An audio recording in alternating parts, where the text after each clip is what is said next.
Untuk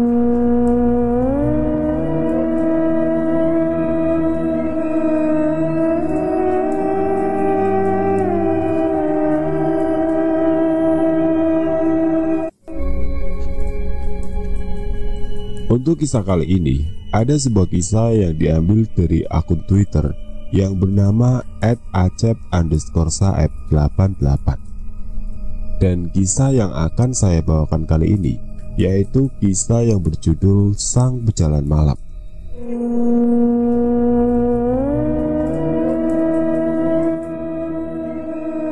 Pada suatu pagi, di suatu kampung, kedatangan seorang mantri yang mana kedatangannya merupakan respon dari pemerintah terhadap keluhan masyarakat kampung tersebut karena tidak adanya puskesmas atau fasilitas kesehatan di sana. Mantri bernama Andre Sulistyo itu akan bekerja terhitung mulai besok. Ia akan mulai mengemban tugas mengobati para warga yang sedang sakit di rumah ke rumah. Di kampung tersebut memang belum ada bangunan puskesmas maupun yang sejenis. Jadi otomatis Andre harus mendatangi rumah setiap pasien jika ada yang memanggilnya. Terkadang ia juga menerima pasien yang mau datang ke rumah di mana ia menginap. Tidak jarang Andre harus mendatangi rumah warga tengah malam ketika ada warga yang menelponnya, memintanya datang untuk mengobati sakitnya. Dengan hanya berjalan kaki, ia pergi menuju rumah pasien yang jaraknya cukup jauh. Tengah malam gelap gulita itu, dengan cahaya senter menerangi jalan di hadapannya, Andre menyusuri jalan kampung yang berupa tanah itu. Di kejauhan, terlihat cahaya lampu dari rumah-rumah di kampung ini. Di kampung tersebut, jarak antar rumah cukup jauh, yaitu sekitar 20 meter. Saat Andre mencapai titik jalur dekat sungai, ia merasa seperti melihat seseorang sedang berjalan melintas di hadapannya. Yang membuatnya terkejut, sosok itu melintas melewati sungai seperti melintas di atas tanah saja. Andre tertegun di tempat saat menyaksikan hal tersebut. Lama ia memperhatikan sosok seperti seorang laki-laki yang barusan melintasi sungai tersebut. Namun kemudian, Andre segera bergegas meninggalkan tempat tersebut. Ia harus segera tiba di rumah warga yang memanggilnya. Sesampainya di sana, ia disambut oleh beberapa orang warga yang kebetulan sedang berkumpul di rumah pasien. "Assalamualaikum," ucap Andre saat mencapai teras rumah panggung berbilik bambu tanpa dicat itu. "Waalaikumsalam Pak Mantri, silakan masuk. Abah Dasri sedang menunggu. Beliau dari tadi mengigau terus. Badannya panas sekali, seperti sedang dipanggang," tukas salah seorang warga yang memakai sarung kotak-kotak serta kemeja berwarna putih agak buram dan mengenakan peci hitam. "Saya akan langsung memeriksa beliau ya," ucap Andre sembari menyalami warga yang lain. Ia kemudian naik ke atas rumah panggung tersebut. Selanjutnya, ia menuju ruang tengah, di mana pasien yang bernama Abah Dasri sedang terbaring lemah dan dikelilingi sanak keluarganya. Seperti yang dikatakan warga yang menyambut Andre, Abah Dasri terus mengigau, menyebut-nyebut sesuatu yang asing. Tolongin Nak Mahfud, dirinya sedang berkeliling mencari pertolongan. Sakitnya ini sudah lama, Bu? Tanya Andre seraya menatap ke arah seorang wanita berusia setengah abad yang tampaknya adalah istri Abah Dasri. Baru tadi sore Pak Mantri, habis sholat isya, tiba-tiba Abah mengeluh demam dan sakit kepala sebelah. Ibu pikir itu gejala sakit biasa. Sudah ibu kerok, sakitnya malah makin parah. Parahnya lagi, Abah jadi sering mengigau tidak jelas.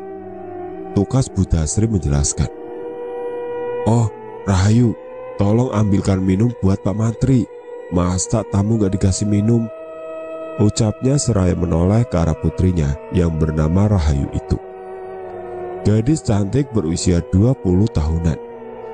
yang mengenakan kain batik dan kebaya kuning itu segera menuju ke dapur untuk mengambil air minum.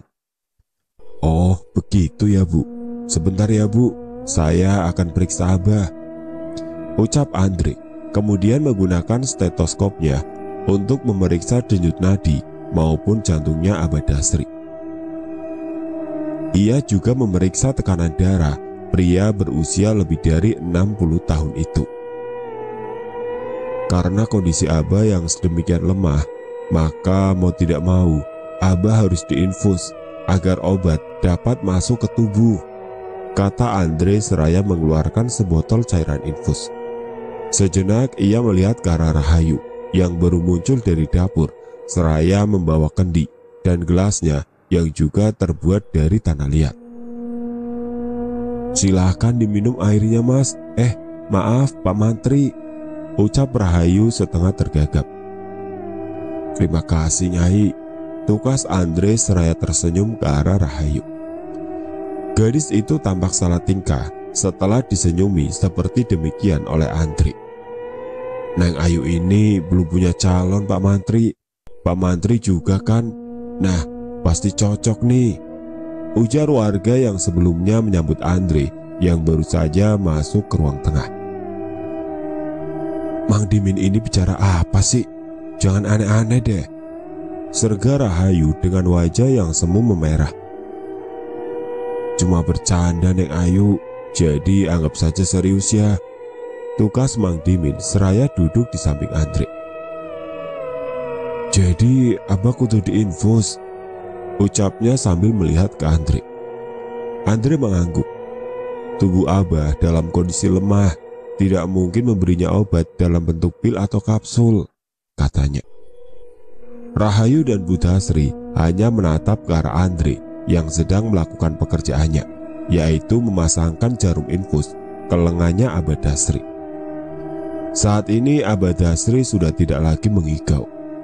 Namun iguannya sebelumnya sempat menimbulkan tanda tanya bagi siapapun yang mendengarnya, tanpa terkecuali Andre yang lantas membicarakan hal tersebut dengan Mang Dimin serta warga lain di teras rumah Abah Dasri.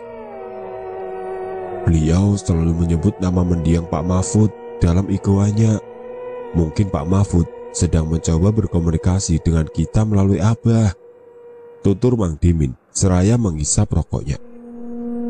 Bukannya Pak Mahfud itu yang rumahnya menjadi tempat saya tinggal, Mang? Lalu kemana gerangan keluarga Pak Mahfud? Kenapa rumahnya ditinggalkan begitu saja?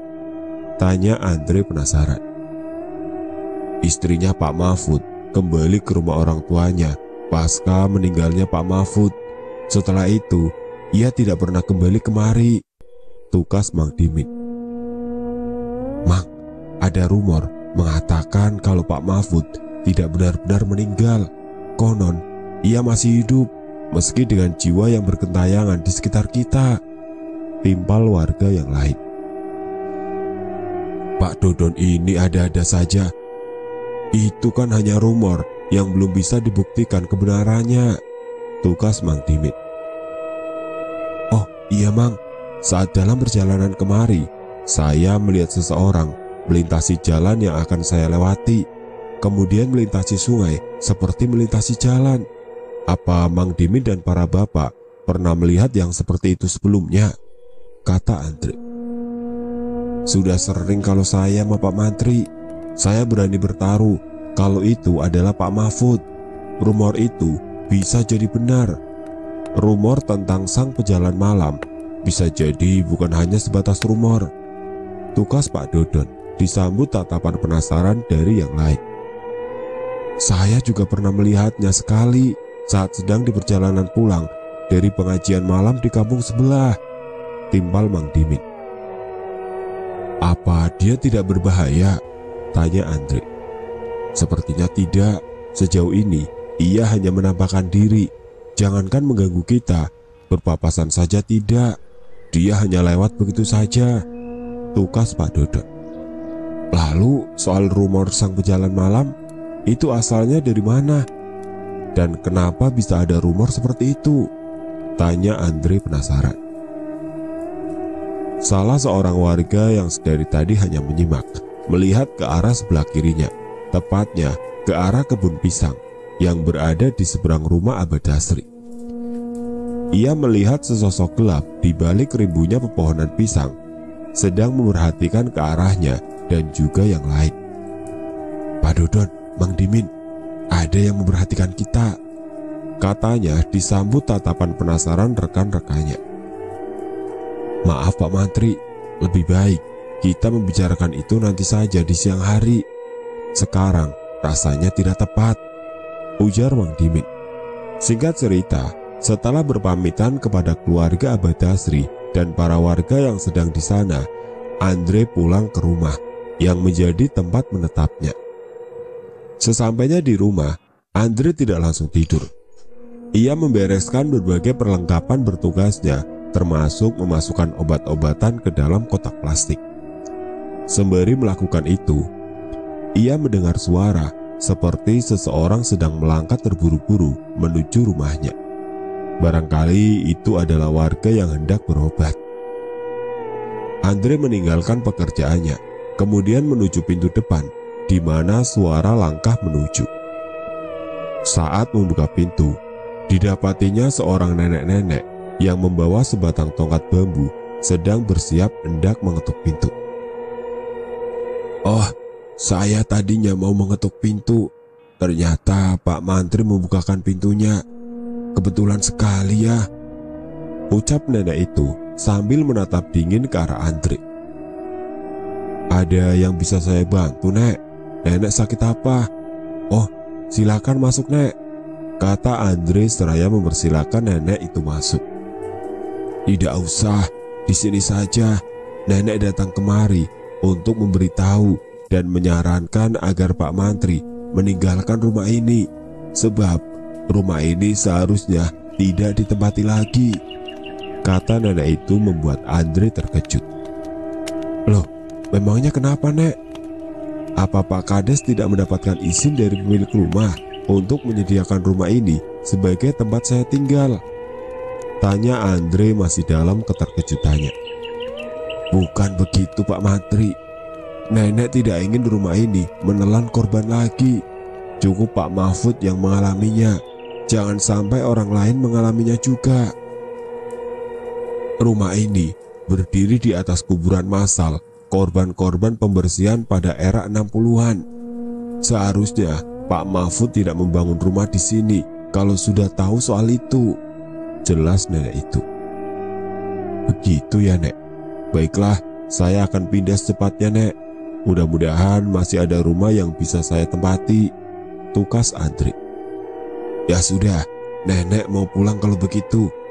Oh ya, kalau misalkan Pak Mantri mendengar sesuatu yang aneh yang datang dari arah nenek pergi, jangan coba-coba mendatanginya.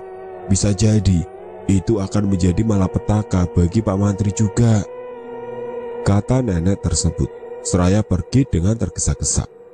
Andre hanya mengerutkan keningnya setelah nenek itu berkata demikian. Ia hanya menatap dengan penasaran ke arah menghilangnya si nenek. Lama ia termangu menatap ke arah kegelapan di mana sosok ringgi itu menghilang. Andre kemudian kembali ke dalam rumah. Tidak lupa ia mengunci kembali pintu depan. Selanjutnya, ia melanjutkan pekerjaannya, memasukkan obat-obat ke dalam kotak-kotak plastik yang nantinya akan ia masukkan ke dalam tas.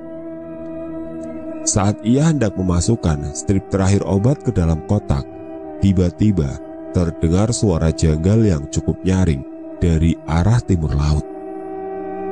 Grar. Suara terakhir sepertinya adalah suara si nenek. Apa yang sebenarnya sedang terjadi terhadap nenek yang beberapa waktu lalu mendatangi Andre? Awalnya Andre hendak keluar menyusul nenek tersebut, namun ia urung melakukannya saat teringat kata-kata nenek itu tepat sebelum pergi. Nenek itu telah berpesan agar Andre tidak coba-coba datang ke tempat di mana suara-suara janggal itu berasal. Meskipun merasa sangat penasaran, Andre menahan diri untuk tidak mendatangi lokasi suara-suara itu. Keesokan harinya kemudian, Andre baru mendapatkan kabar yang sangat menggembarkan bagi beberapa orang warga yang datang ke rumahnya untuk berobat. Nenek Supi ditemukan sudah menjadi mayat yang sukar dikenali, Pak Mantri. Wajahnya habis seperti bekas diterkam harimau. Tapi anehnya, tubuh Nenek Supi berlumuran lumpur, yang mana lumpur itu seolah berasal dari sosok yang menerkamnya. Apa harimau suka berkubang, Pak Mantri? Kata warga itu setelah selesai memeriksakan kesehatannya. Andre menggedikkan bahunya. Mungkin saja, Pak, tukas Andre. Itu bukan harimau, Pak Atang. Saya melihat jejaknya seperti jejak kaki manusia, tapi lebih panjang. Juga jejak kakinya ada 2 pasang. Sepasang seperti tapak tangan manusia, sepasang lagi seperti tapak kaki manusia. Artinya, makhluk ini berjalan dengan 4 kaki. Dan kasus ini baru terjadi lagi setelah sekian lama. Timbal warga lain yang turut datang bersama Pak Atang. Jadi kasus serupa pernah terjadi di kampung ini, Pak Danang? Tanya Andre penasaran. Benar, Pak Mantri. Korbannya dulu adalah seorang perempuan muda yang masih berkerabat dengan Nenek Supi, tukas Pak Danang. Apa itu ada hubungannya dengan rumor sang pejalan malam? Ucap Andre, disambut tatapan penuh selidik dari Pak Danang dan Pak Atang. Saya tidak tahu, karena selama ini belum menemukan bukti korelasi antara keduanya, tukas Pak Danang. Pak Mantri bertanya begitu karena pernah melihat sosok yang suka melintas jalan itu, ya? Tanya Pak Atang.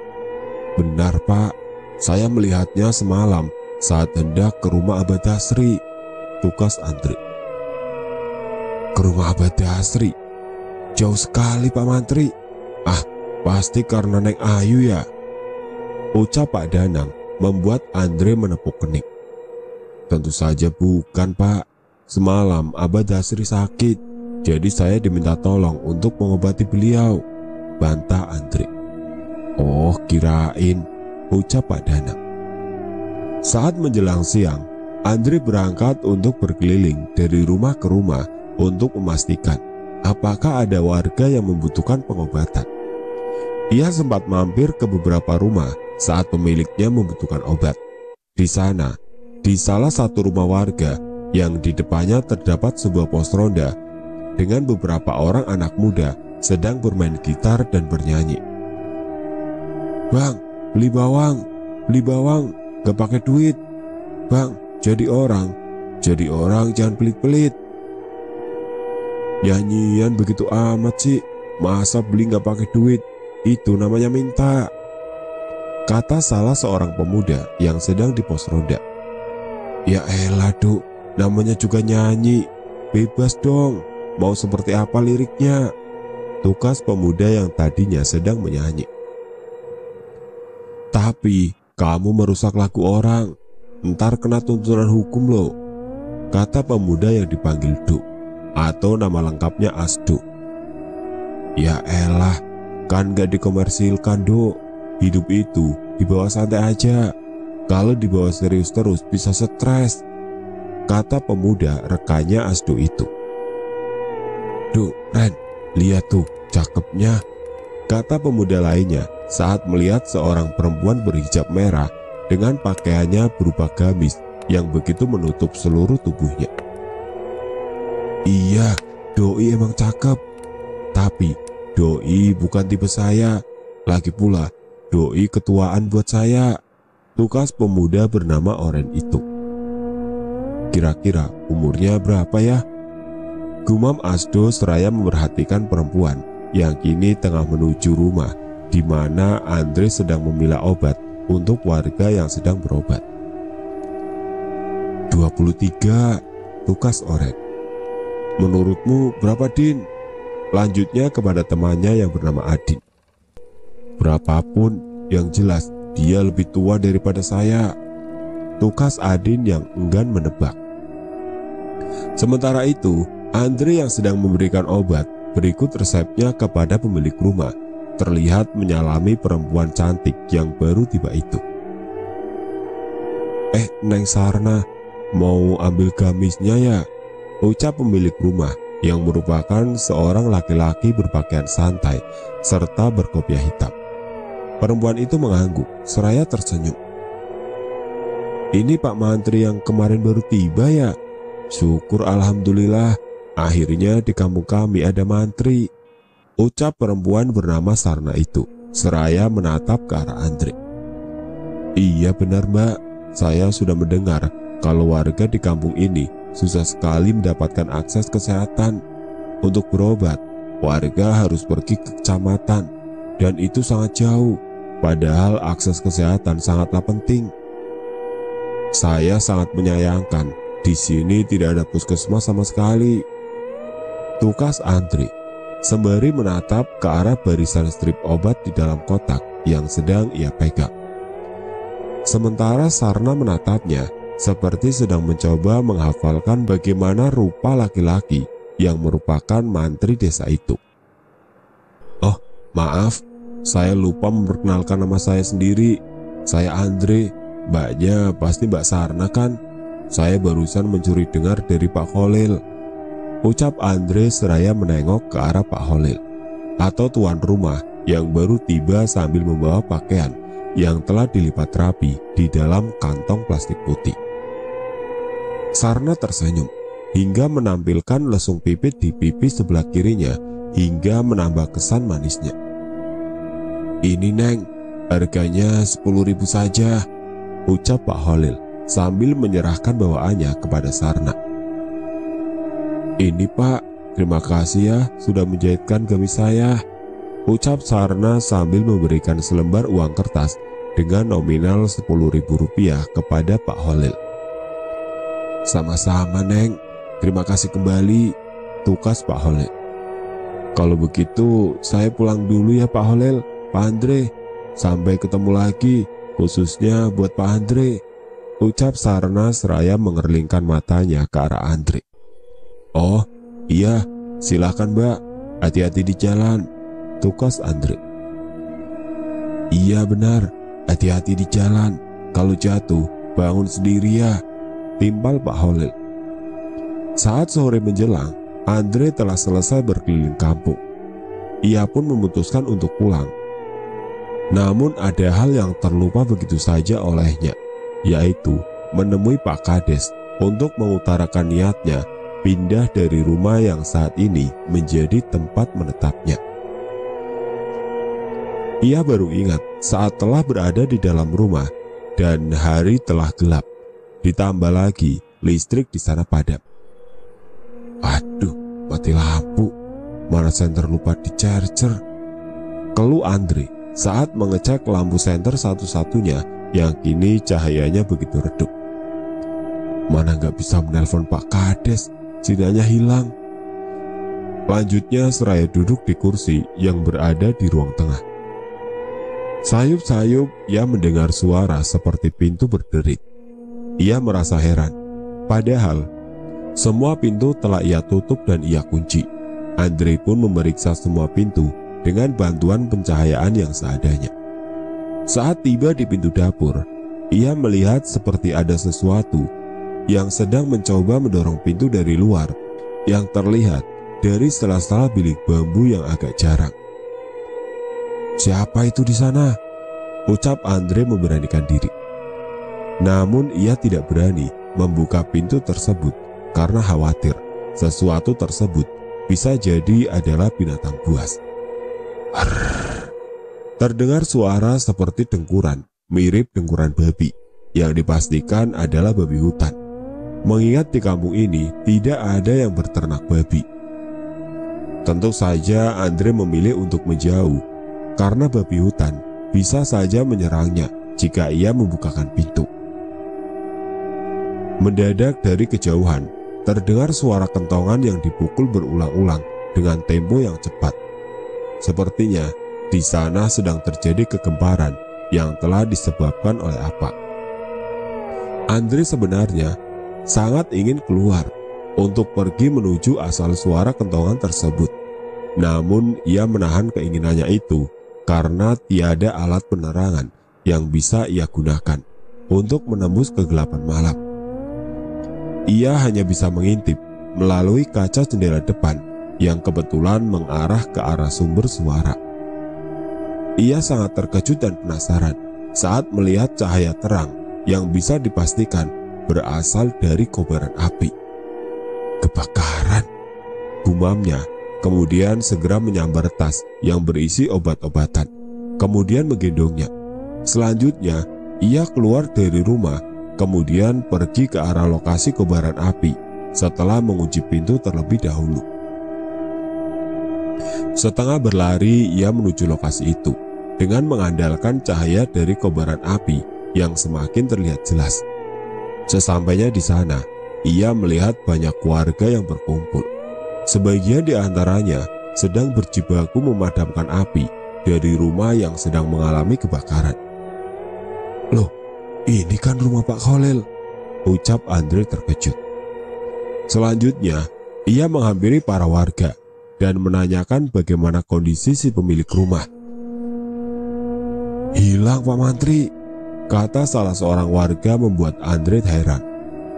"Hilang? Maksud ibu?" Andre menatap perempuan setengah baya itu. "Ia tidak ada di dalam rumah maupun di luar rumah saat terjadi kebakaran. Semua orang telah mencarinya, tapi nihil," tukas ibu itu. "Kemana gerangan Pak Khalil?" gumam Andre. "Padahal tadi siang saya sempat ngobrol dengannya. Ia menyebut-nyebut soal rumah yang saya tempati itu. Ia menyarankan saya untuk pindah, tapi saya malah lupa untuk membicarakannya dengan Pak Kades," lanjutnya. "Apa? Oh, tidak," tukas ibu itu seraya pergi dengan tergesa-gesa. "Bu, ibu mau kemana?" Andre berusaha mengejar ibu tersebut. Andre mengurungkan langkahnya saat ibu itu menghilang di balik kegelapan. Ia hanya termangu hingga kemudian seseorang menepuk pundaknya. "Pak Andre, apa Pak Khalil sudah ditemukan, Pak?" ucap orang yang baru menepuk pundaknya, yang ternyata adalah Sarna. Andre menoleh ke arah gadis itu, kemudian menatapnya lekat. Saat itu, gadis tersebut mengenakan piyama berwarna biru muda serta mengenakan kerudung tali berwarna coklat. "Belum, Mbak Sarna. Pak Khalil belum juga ditemukan. Beliau masih belum diketahui keberadaannya," tukas Andre kemudian. "Mbak Sarna nggak bisa tidur ya karena kebakaran rumah ini," ucapnya. Sarna tersenyum, kemudian berjalan ke arah pos ronda, di mana saat itu ramai oleh warga yang berkumpul. "Selamat malam Neng Sarna, belum tidur nih," ucap seorang warga yang sedang berada di sana. "Iya nih Mang Udin, Sarna susah sekali tidur, apalagi rumah Pak Khalil kebakaran. Jadi kepikiran saya, nanti mau mengobras gamis bagaimana?" tukas Sarna seraya menoleh ke arah Andre yang datang ke arahnya. "Saya juga Neng, apalagi tadi habis angkutin air sampai pegel pundak Mamang," tukas Mang Udin. "Pak Mantri, kebetulan di sini. Tadi Pak Udan menitipkan pesan kalau saya bertemu Pak Mantri. Katanya tolong disuruh ke rumahnya. Beliau sedang butuh obat," katanya ke Andre. "Saya akan segera ke sana, Mang. Kebetulan saya membawa obat-obatannya. Tapi apakah saya boleh meminjam senter Mamang? Senter saya mati. Juga jarak ke rumah Pak Udan cukup jauh. Dekat rumah Abah Dasri kan?" tukas Andre. "Waduh, maaf Pak Mantri, bukannya tidak mau meminjamkan. Saya habis ini mau ke desa Kayu Jati sama Pak Danang. Pastinya harus bawa senter karena jalannya gelap," kata Mang Udin sambil menatap Andre. "Oh begitu Mang. Ya sudah, saya akan membuat obor darurat saja. Saya akan mengumpulkan daun kelapa kering untuk dibuat obor," tukas Andre seraya menghampiri sebatang pelepah kelapa yang telah jatuh dari pohonnya. Sementara Sarna tampak memperhatikan apa yang dilakukan Andre. Ia bersidekap, kemudian berlalu pergi meninggalkan tempat itu. Mang Udin memerhatikan kemana arah gadis itu pergi. "Pak Mantri, saya ada koreknya, bawa saja, siapa tahu di jalan dibutuhkan," ucapnya saat menghampiri Andre. Andre menoleh ke arah Mang Udin. "Terima kasih Mang, ini akan sangat membantu," ucapnya setelah mendapatkan korek gas dari Mang Udin. Beberapa lama kemudian, Andre telah berada di jalur sebelumnya saat ia hendak ke rumah Abah Dasri. Ia kembali melewati jalur pinggir sungai itu. Cahaya obor daun kelapa kering yang dibawanya menerangi tempat tersebut.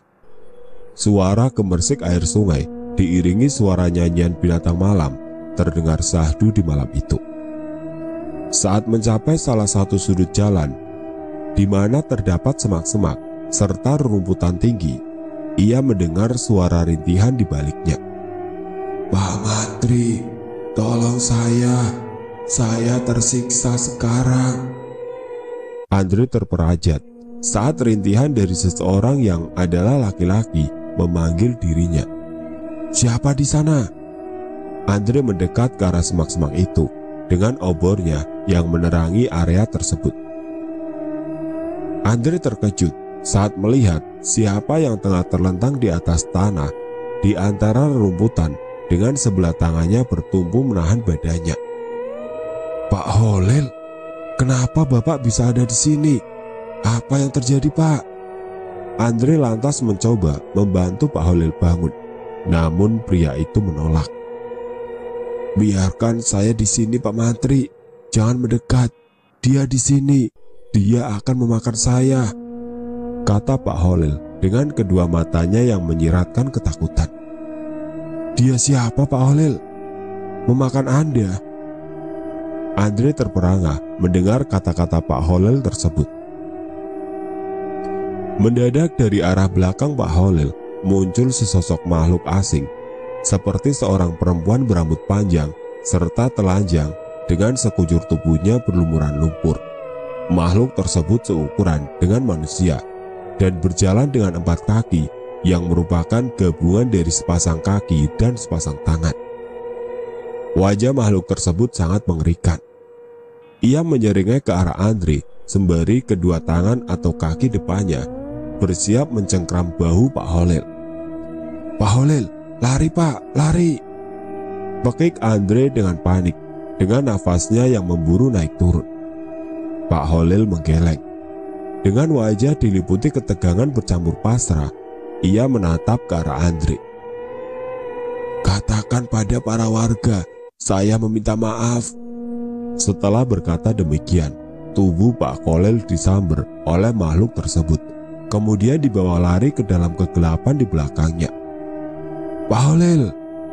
Andre berteriak panjang saat melihat kejadian yang terjadi di depan matanya tersebut. Andre kemudian pontang-panting berlari ke arah kampung yang sebentar lagi ia capai.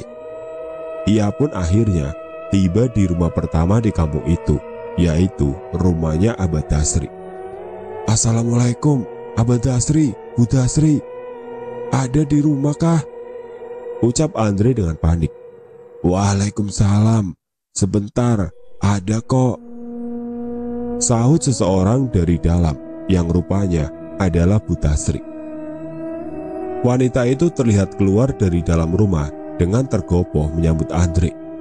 "Loh, Pak Mantri, Ibu sama Abah tidak memanggil Pak Mantri loh," kata Bu Dasri seraya menatap heran ke arah Andre. "Saya sebetulnya hanya butuh ketemu Mang Dimin. Kalau Abah kan masih sakit, ada yang harus saya kabarkan ke Mang Dimin, juga ke warga sini," tukas Andre seraya terengah-engah. Bu Dasri mengerutkan keningnya sembari menatap ke arah Andre dengan heran. "Pak Mantri, sebaiknya duduk dulu. Mang Dimin sedang ke desa Kayu Jati, Pak Mantri. Ada perlu katanya. Memangnya kabar soal apa, Pak Mantri?" kata Bu Dasri penasaran. "Ini soal Pak Holil, Bu," tukas Andre, kemudian menceritakan kejadian yang baru saja dialaminya. Budasri terlihat mengerutkan keningnya setelah mendengar penjelasan Andre. Demit rawa yang melakukannya, Pak Mantri. Makhluk itu hanya menargetkan seseorang yang meminta orang yang tinggal di rumah tersebut untuk pindah. Demit rawa merasa orang itu akan membuat calon sang penjalan malam akan gagal menjadi entitas tersebut.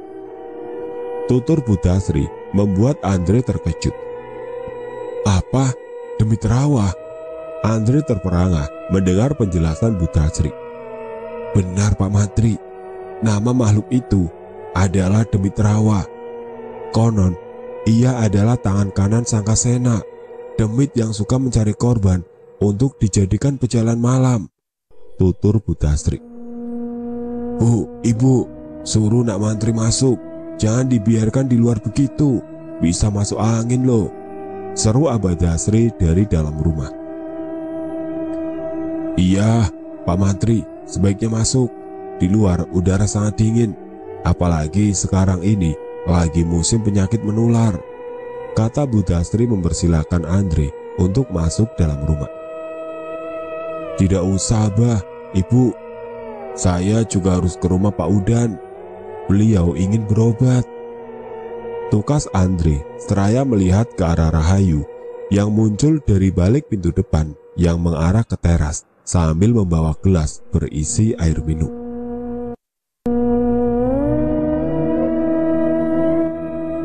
Pak Mantri, minum dulu ya. Ke rumah Pak Udannya nanti saja setelah minum. Ujar Rahayu seraya menaruh gelas berisi air minum tersebut. Pak Udan, katanya udah ke dukun Pak Mantri. Biasalah, di kampung sini mah rata-rata warga yang sakit berobatnya ke dukun. Mau ke puskesmas kan jauh. Sekarang saja meski sudah ada Pak Mantri, masih saja ada yang berobat ke dukun. Tutur Budasri. Tidak apa, Bu. Saya akan tetap ke sana dan kalau memang dibutuhkan, saya akan mencoba mengobati beliau. Tukas Andre sambil melirik ke arah Rahayu yang duduk di sampingnya. Oh iya, Bu. Soal demit rawa itu, apakah makhluk itu datang dari rawa-rawa atau bagaimana? Ucapnya masih penasaran. Ada rawa-rawa di selatan desa ini, Nak Mantri. Namanya adalah rawa gaib. Tempat itu menjadi rawa-rawa karena menjadi tempat pertemuan dua sungai. Karena datarannya rendah, maka air dari kedua sungai itu mengenainya hingga membuatnya menjadi rawa-rawa yang cukup luas. Ada 10 hektare, Nak Mantri. Itu adalah Abadasri yang menjelaskan dari dalam rumah. Kenapa bisa disebut rawa gaib, Abah? Tanya Andre. Konon, rawa gaib memiliki semacam portal gaib yang bisa mengantarkan kita ke alam gaib. Itu menurut mitos ya. Abah nggak tahu benar tidaknya soal makhluk itu. Benar, itu adalah anak buahnya Sangkasena. Ia hidup di rawa gaib, di kedalaman lumpur rawa tersebut. Tugasnya adalah untuk memastikan siapapun yang tinggal di rumah yang berdiri di atas tanah kuburan massal itu tidak pindah dari sana. Sosok demit rawa ini juga sering melakukan penyerangan terhadap orang-orang yang dianggapnya bisa mengganggu ambisi Sangkasena, yaitu menjadikan banyak orang menjadi pejalan malam. Papar Abadasri. Jadi, kasus Nenek Supi dan Pak Holil adalah karena hal itu. Mereka berdua yang mengingatkan saya agar segera pindah dari rumah itu. Kalau saya tidak segera pindah, saya bisa menjadi pejalan malam berikutnya, kata Andre dengan pikiran menerawang. Ini adalah kesalahan dari awal. Kenapa Pak Kades malah menempatkan Pak Mantri di rumah itu? Tak heran sih, Pak Kades itu tidak terlalu mempercayai hal-hal di luar nalar. Ia lebih percaya dengan rasionalisme. Ia tidak mempercayai hal-hal bersifat tahayul, kata Abadasri. Semua sudah terjadi, Abah. Apapun yang akan terjadi, saya akan menghadapinya. Tentu saja saya juga akan mencari solusi dari masalah ini. Tidak ada masalah yang kekal, bukan? Tukas Andre kemudian. Setelah agak lama berbincang di rumah Abah Dasri, Andre pun pamit untuk pergi ke rumah Pak Udan. Sesampainya di rumah Pak Udan, Andre memeriksa kesehatan Pak Udan maupun keluarganya yang katanya juga sedang sakit. Kami sekeluarga mengalami sakit yang tidak biasa. Ada demam, flu, sakit kepala, dan kadang batuk sampai muntah-muntah, ujar Pak Udan. Apa ada keluhan lain seperti mata berkunang-kunang atau misalnya hilangnya penciuman? Tanya Andre disambut gelengan kepala Pak Udan. Andre memberikan obat beserta resepnya kepada Pak Udan dan keluarga. Setelah itu ia merasa sudah waktunya pulang. Pak Mantri, sebaiknya menginap saja. Sudah jam 12 lewat. Bahaya pergi malam-malam sendirian. Demi Terawa bisa saja menemukan Pak Mantri, kata Pak Udan. Saya sudah bertemu dengannya, Pak. Ia membawa Pak Holil entah kemana, ucap Andre disambut tatapan penasaran Pak Udan. Lagi-lagi kerabat Nyai Supi. Kenapa selalu mereka yang menjadi korban ya? Gumam Pak Udan. Kerabatnya Nenek Supi, Pak? Tanya Andre. Benar, Nyai Aspi adalah kerabatnya Nenek Supi, juga kerabatnya Pak Holil. Mereka bertiga adalah yang paling getol meminta orang yang tinggal di atas tanah itu agar pindah. Alasan mitos yang membuat mereka getol seperti itu, kata Pak Udan. Kalau saya sih tidak percaya kalau orang yang tinggal di rumah yang didirikan di atas tanah itu akan menjadi entitas yang disebut sebagai pejalan malam, lanjutnya. Kalau Pak Mahfud? Tanya Andre seraya melihat keluar ke arah rumah Abah Dasri yang kedatangan beberapa orang warga. Oh, Mang Dimin dan Pak Dodon baru pulang rupanya. Pak Mahfud ya, sosok itu kan belum tentu dia. Lagi pula, meski sering menampakkan diri, tidak ada seorang pun yang bisa melihat wajahnya, tukas Pak Udan. Selain itu, tidak ada bukti kalau sosok itu sebelumnya adalah orang yang tinggal di rumah di tanah terpencil itu. Mungkin saja Bapak benar. Semoga saja rumah itu aman-aman saja untuk ditempati. Kalau begitu, saya mau pamit, Pak. Saya akan ke Mang Dimin dahulu sebelum pulang, kata Andre kemudian. Silakan Pak Mantri, hati-hati di jalan, tukas Pak Udan. Andre kemudian keluar dari rumah Pak Udan untuk selanjutnya menuju rumah Abah Dasri, di mana Mang Dimin dan Pak Dodon sedang terlibat perbincangan dengan Bu Dasri di teras dan Abah Dasri yang sedang berada di dalam rumah. Pak Mantri, sudah selesai dengan Pak Udan, ujar Bu Dasri disambut anggukan Andre. Ini sudah gawat Pak Mantri. Kalau Pak Mantri sudah melihat kejadian orang yang dibawa Demi Terawa, itu akan menjadi pertanda buruk. Pak Mantri tidak boleh tinggal sendiri di rumah itu, kata Mang Dimin seraya menatap dengan mimik serius ke arah Andre. Singkat cerita, Mang Dimin memutuskan untuk tinggal bersama Andre di rumah yang dianggap angker itu, di mana rumah itu baru 2 hari ditempati Andre.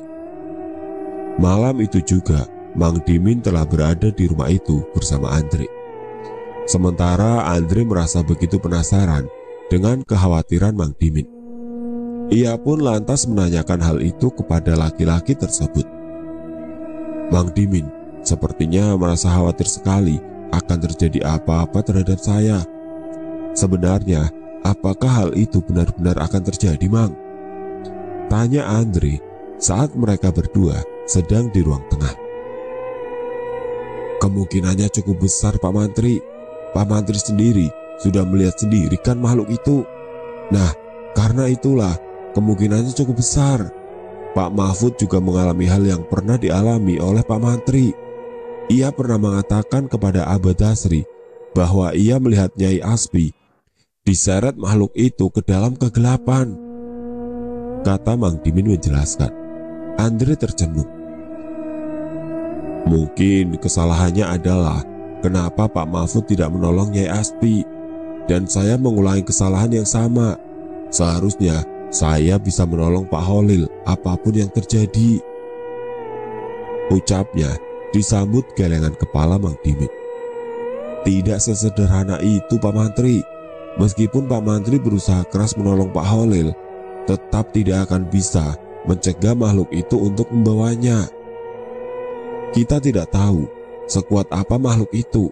Yang jelas, manusia tidak akan bisa melawannya. Jelas Mang Dimin.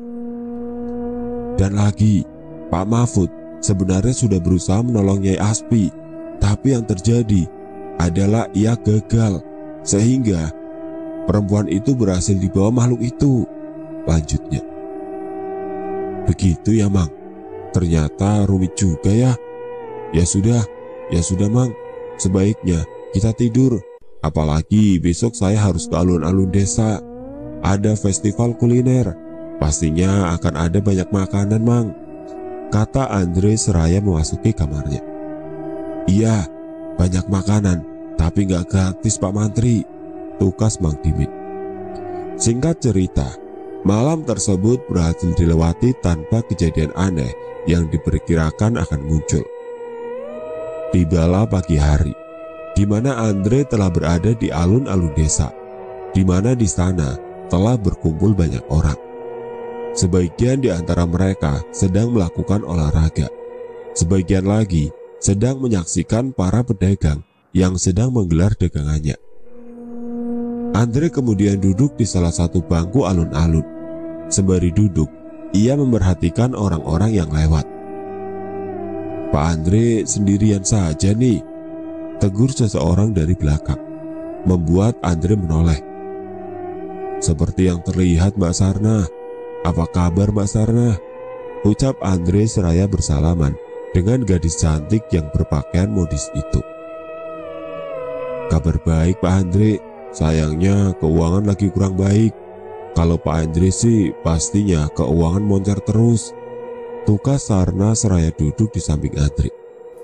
Wangi parfum gadis itu tercium semerbak saat duduk di samping Andre. Apalagi duduknya agak menempel dengan Andre, sehingga membuat laki-laki itu merasa risih. Festival kulinernya masih beberapa jam lagi Pak Andre, padahal Pak Andre sudah lapar ya, ujar Sarna disambut kekehan Andre. Benar Mbak, padahal saya sudah berkeliling mencari pedagang nasi uduk, ternyata belum ada yang buka, tukas Andre seraya melihat ke arah seorang gadis yang sedang memperhatikannya seolah tidak berkedip. Saya akan menemui dia dulu Mbak, gak apa-apa saya tinggal, ucapnya kemudian. Kita bareng saja Pak Andre, memangnya Rahayu pacarnya Pak Andre, tukas Sarna seraya turut berdiri ketika Andre berdiri. Ya sudah, ayo, ucap Andre seraya berjalan menuju Rahayu yang sedang bersama temannya. Pak Mantri kesini juga, ucap Rahayu seraya menatap ke arah Andre, kemudian melihat ke arah Sarna. Mbak Sarna sama Pak Andre pacaran ya? Lanjutnya membuat Andre menggaruk kepala, sementara Sarna berpura-pura mengiyakan. Sepertinya begitu, katanya. Rahayu terlihat sedikit terkejut dengan jawaban gadis itu. Kami tidak pacaran kok, lagi pula kan butuh waktu untuk saling mengenal. Kami saling kenal saja baru beberapa hari, tukas Andre seraya menatap ke arah Rahayu. Oh begitu ya, saya pikir kalian berdua pacaran, soalnya saya sempat melihat kalian duduk begitu dekat, kata Rahayu, membuat Andre dan Sarna saling pandang sambil tersenyum. Waktu beranjak dari pagi ke siang, dari siang ke sore hari. Tidak terasa hari pun telah berganti malam. Setelah selesai menyaksikan festival seharian tersebut, Andre pun pulang.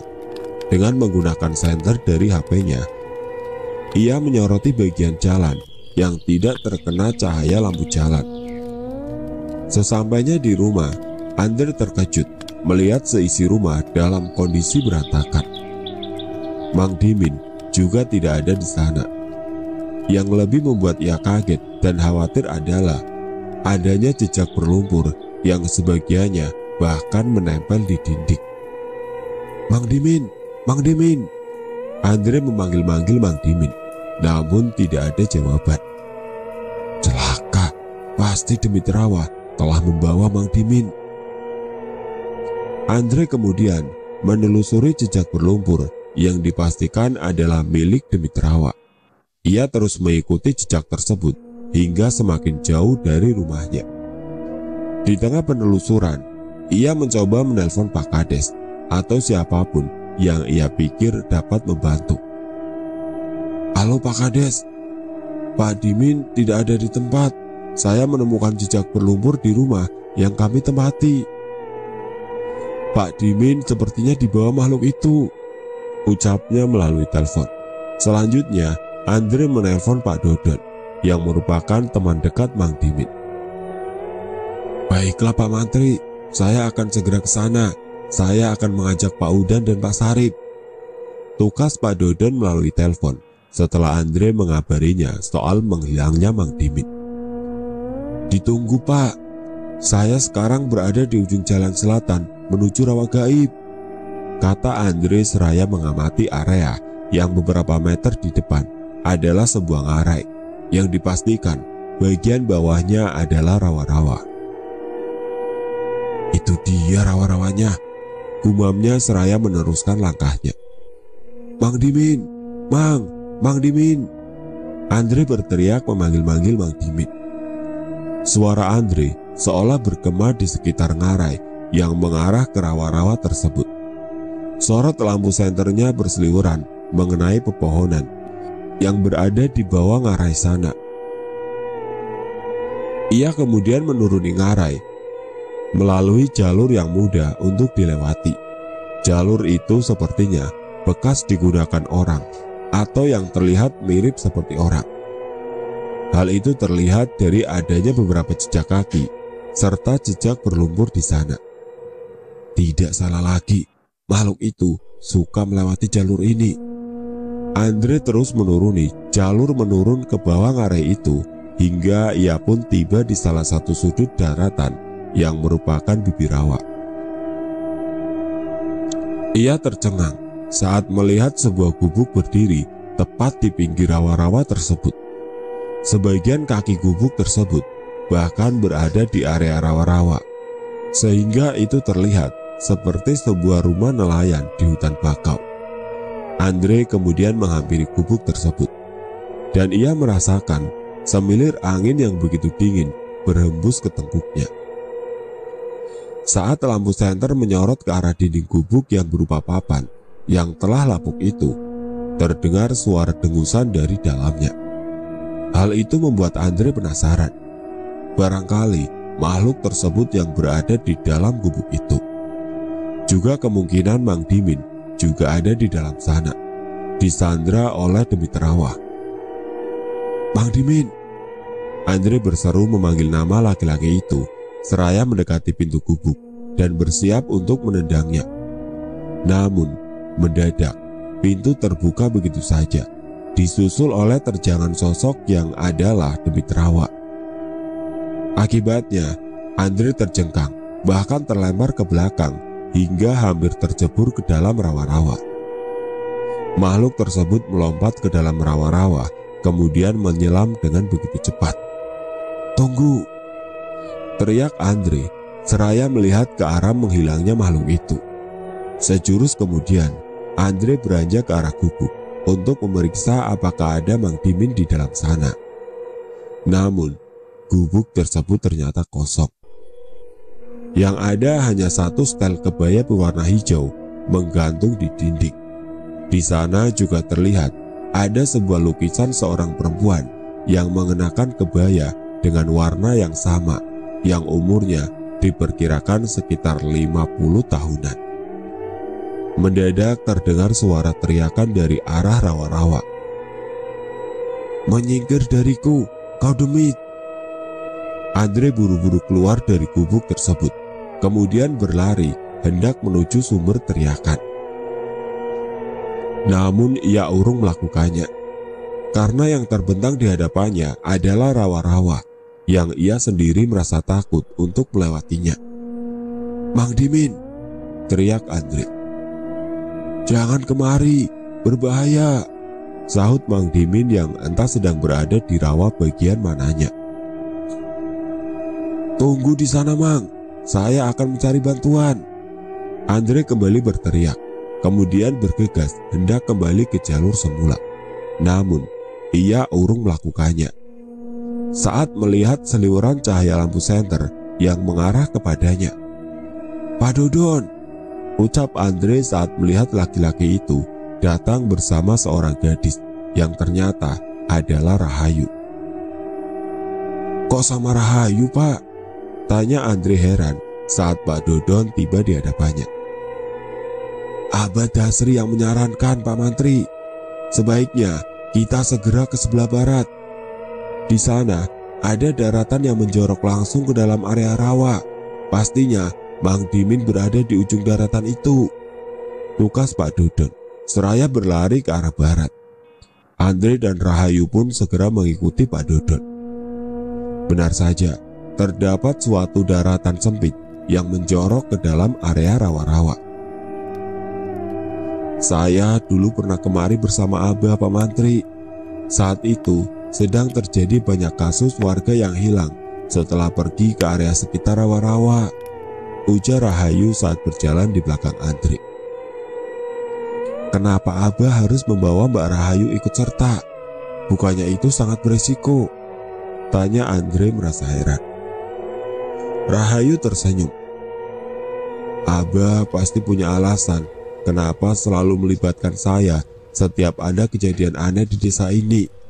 Mungkin Abah menganggap saya spesial," ucapnya. "Spesial? Mudah-mudahan saja ini berakhir, Mbak," tukas Andre kemudian. Sesampainya di ujung daratan sempit di tengah rawa-rawa itu, mereka melihat Mang Dimin sedang bertarung dengan sosok Demit Rawa dan disaksikan sosok lain yang seperti seorang laki-laki namun memiliki ukuran tubuh yang 2 kali lipat besarnya dari tubuh manusia biasa. "Sangkasena," gumam Pak Dodon saat melihat sosok berpakaian ala kerajaan di zaman dahulu itu. Apa dia sedang menyaksikan pertarungan antara anak buahnya melawan Mang Dimin? Ucap Rahayu sambil menatap was-was ke arah pertarungan antara kedua sosok beda spesies itu. Mang Dimin tampak mundur beberapa langkah saat Demit Rawa mendesaknya dengan semburan lumpur dari mulutnya. "Mang Dimin, sebaiknya lari, Mang!" teriak Andre saat menyaksikan Mang Dimin semakin terdesak hingga mencapai rawa di belakangnya. "Saya tidak akan mundur, Pak Mantri. Dia sudah berjanji akan membiarkan saya pergi kalau saya berhasil mengalahkan Demit Rawa," tukas Mang Dimin seraya berusaha menghindari serangan Demit Rawa. Namun satu tendangan Demit Rawa menghantamnya hingga terjungkal dan tercebur ke rawa di belakangnya. "Mang Dimin!" Andre berseru tertahan saat melihat Mang Dimin tercebur ke rawa. Terlihat oleh semua orang kalau Mang Dimin tidak dapat keluar dari rawa, seolah itu memerangkapnya hingga ia tidak berdaya. Andre pun berinisiatif untuk menolong laki-laki itu, namun Demit Rawa mendadak menerjang ke arahnya. Andre dengan segera menghindar dengan cara bergulir ke samping. Selanjutnya, ia berlari ke arah area yang lebih lapang serta lengang.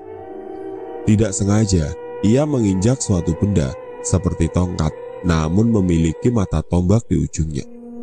Tombak itu pun diraihnya tanpa banyak pikiran.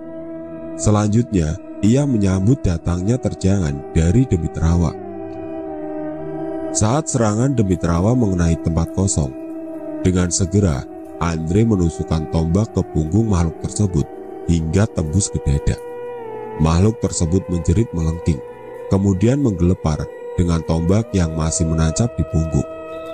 Saat itu, Andre terbantu oleh penerangan dari lampu senter yang dibawa Pak Dodon dan Rahayu.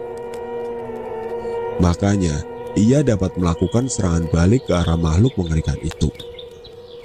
Segera setelah menggelepar selama beberapa detik, makhluk itu terkulai tidak bergerak lagi. Sementara sosok yang disebut sebagai Sangkasena sangat kaget setelah menyaksikan Demit-Rawa mati di tangan manusia biasa. Ia tidak berupaya untuk menyerang Andre. Ia malah menghampiri jasad Demit-Rawa, kemudian mengangkatnya dan membawanya terjun ke dalam rawa. "Pak Andre, Anda membunuhnya," ujar Pak Dodon yang kemudian menghampiri Andre. "Memangnya makhluk itu bisa mati, Pak? Saya pikir apa yang saya lakukan tadi bukan membunuhnya, tapi lebih ke mengusirnya," tukas Andre bingung. "Tombak itu kenapa bisa ada di sini? Padahal itu sudah lama hilang sejak kejadian yang menimpa Pak Mahfud," ujar Rahayu seraya memperhatikan area bekas di mana sebelumnya Demit-Rawa terkapar. "Tombak itu kini hilang lagi di bawah Sangkasena. Ngomong-ngomong, bagaimana dengan Mang Dimin?" ucap Pak Dodon, kemudian menyoroti rawa di mana sebelumnya Mang Dimin terjebur. "Gawat, Mang Dimin tidak ada," pekiknya seraya berlari menuju ujung daratan, berharap menemukan laki-laki itu. "Pak, kalau tidak salah, siapapun yang terjebur ke dalam rawa ini akan berpindah ke alam gaib. Saya tahu itu dari Abah," kata Rahayu membuat semua orang panik. "Apa? Ini tidak boleh terjadi," Andre berkata dengan nada putus asa. "Berarti sia-sia saja kita kemari untuk menyelamatkan Mang Dimin. Tidak, kita tidak boleh pulang dengan tangan kosong." Lanjutnya, kemudian mengitari ujung daratan itu. "Pak Mantri, sebaiknya bersabar. Kita sebaiknya pulang. Untuk pencarian Mang Dimin bisa kita lakukan besok saat hari sudah terang," kata Pak Dodon berupaya menenangkan Andre. Mendadak dari salah satu sudut rawa terdengar suara air berkecipak dengan semburannya ke atas. Semua orang lantas menuju sumber suara berkecipuk itu, kemudian mendapati Mang Dimin keluar dari dalam air rawa. Selanjutnya laki-laki itu menggapai-gapaikan kedua tangannya, pertanda meminta tolong. Andre dengan segera menyambar kedua tangan Mang Dimin dan menariknya ke tepian. "Pak Dodon, tolong bantu saya tarik Mang Dimin," seru Andre seraya menarik kedua tangan Mang Dimin. Pak Dodon pun membantu Andre menarik Mang Dimin keluar dari dalam rawa. Ia pun merasakan jika yang ditariknya begitu berat, seperti sedang menarik dua orang manusia dalam satu waktu. Begitu Mang Dimin berhasil ditarik ke tepian, Andre, Pak Dodon, dan Rahayu terkejut saat melihat ada sosok lain yang turut tertarik ke daratan. Sosok itu tidak ketara karena berlumuran lumpur pekat. Sosok itu tampak batuk-batuk, seraya berusaha membersihkan lumpur yang menyelimuti tubuhnya. Sementara Mang Dimin seolah tidak kaget dengan turut naiknya sosok manusia lainnya dari rawa ke daratan. Ia hanya terengah sembari terlentang di atas tanah. "Akhirnya, saya berhasil membawamu pulang, Pak Mahfud. Sekarang, keyakinan saya terbukti kalau Anda masih hidup," ucapnya seraya terengah-engah. "Jadi, dia Pak Mahfud, Min?" tanya Pak Dodon dengan ekspresi terkejut. Mang Dimin hanya mengangguk seraya terkekeh. Tak lama kemudian, dari arah atas ngarai, berseliweran puluhan cahaya lampu senter. Bahkan di antaranya ada yang cukup terang, sehingga membuat area yang tadinya gelap menjadi terang benderang. Rupanya, para warga berdatangan ke rawa tersebut setelah mendengar kejadian yang menimpa Mang Dimin. Mereka semua datang ke rawa-rawa itu setelah Andre dan yang lain berhasil menolong Mang Dimin keluar dari dalam rawa. "Pak Mantri berhasil menolong Mang Dimin," ujar Pak Kades yang turut datang bersama warga saat ia tiba di hadapan Andre dan yang lain. Berkat bantuan dari Pak Dodon dan Rahayu juga Pak Kades. Saya tadinya berpikir kalau apa yang saya lakukan akan gagal. Untungnya kami berhasil, tukas Andre. Pak Kades kemudian menghampiri Mang Dimin dan Pak Mahfud yang masih dalam kondisi lemah. Ia terlihat begitu terkejut saat melihat Pak Mahfud di sana. Ini benar-benar tidak masuk akal. Jadi selama ini Pak Mahfud belum meninggal. Bagaimana bisa? Rawa ini sangat berbahaya dan bisa membunuh makhluk hidup darat yang tercebur ke dalamnya, ucapnya dengan takjub. Sekarang Mang Dimin sudah ketemu Pak Kades, jadi kita langsung pulang saja. Apalagi saya melihat air rawa seperti akan naik.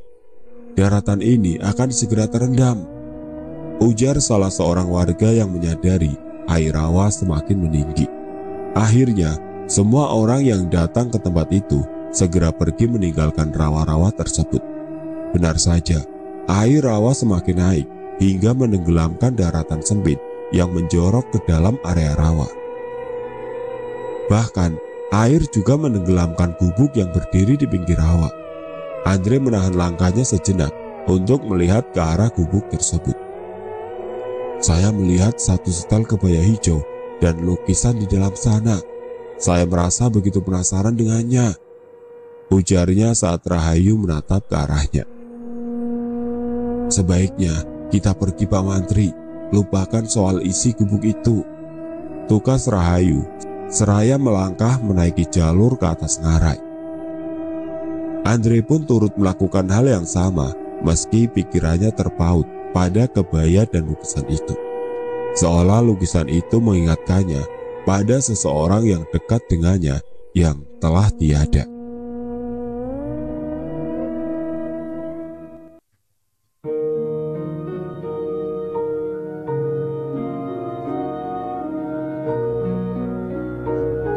Oke teman-teman, seperti itulah akhir dari kisah ini.